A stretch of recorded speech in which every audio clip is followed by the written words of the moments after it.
Hello, welcome to the Heated Debate brought to you by Emirates. England, sadly, out of the World Cup, losing to France 2-1. A missed penalty by Harry Kane in the 9 minutes of the game as well. Zach, tough one to take. It is. It's a different tough one, though. I think when I compare it back to, say, the 2018 World Cup, I felt like we could have gone for it more. We could have done more in that game. We scored and didn't do enough to really cement ourselves in that game. That game there, I'm proud, obviously, honestly, of every single one of those players that came off that pitch.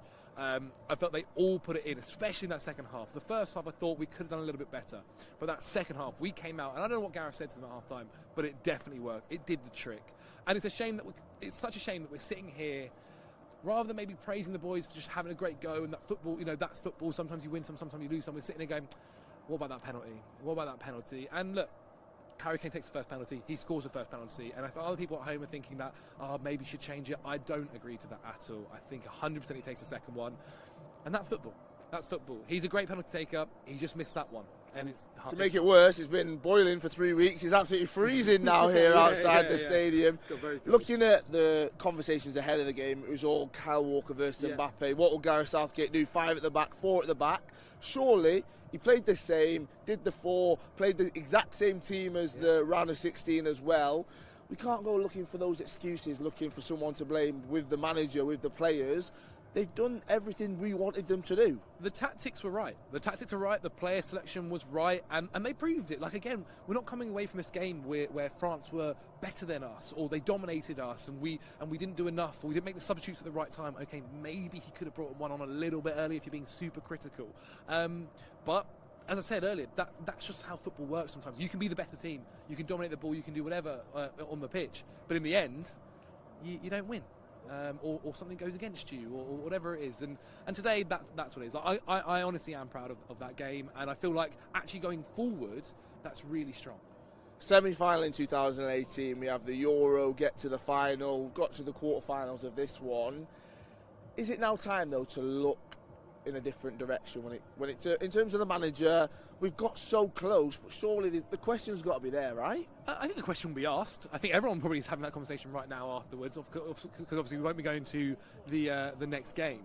So yeah, it will be the question will be there. I think what's going to happen is they'll come back, they'll analyse, they'll look at things, and they'll be very proud of how far they've come. The team is still very, very young.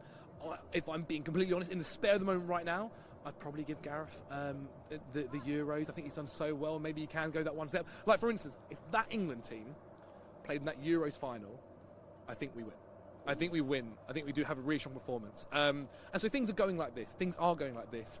Look, it's up to Gareth, I think. Honestly, I think the FA will go, it's up to Gareth and see how he's feeling about the future. And it's also about who's out there. It's about who's out there. And I think it's a very difficult job to take the England job. And we'll see. We'll see.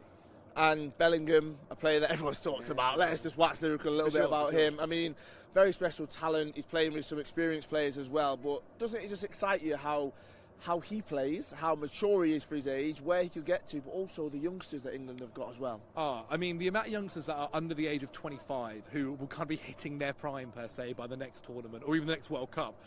Bellingham is one of them, a guy who was continuing to impress. I think every single game hit the World Cup. It was interesting because against the USA, he went from up here against Iran, where he had an amazing performance. Then the USA kind of went down here, and then slowly but surely he's taken it back to heights. To be that age, representing your country in a World Cup, taking on the responsibility, and sometimes when the ball's going and being the one to chase it back and being the one to drive forward, yeah, man, like, he's just one of a number of guys who are coming through, or who are still so young. Declan Rice, so on and so forth. Saka, who was amazing as well. That are only going to get better and better, and this England team will only get better and better as well. Right, final point. Griezmann, still not make your combined 11, or what, after tonight? I wanted him in there. I wanted him in there. It was because of the matching. I got voted out 2-1 anyway. I got voted out. So I'm not taking that, but he was amazing. And yeah, I mean, come on, Morocco. Come on, Morocco. It sets up perfectly for a huge semi-finals. We'll be back. The Heated Debate brought to you by Emirates. On the next match day, it will be semi-final number 1. Make sure you like this video. Drop us a comment as well. Where did it go wrong for England? Where did it go right? It just didn't get over the line. Let us know your thoughts, your reaction to that game. And also, subscribe to the channel. We'll be back to look ahead to those semi-finals on Tuesday. We'll see you.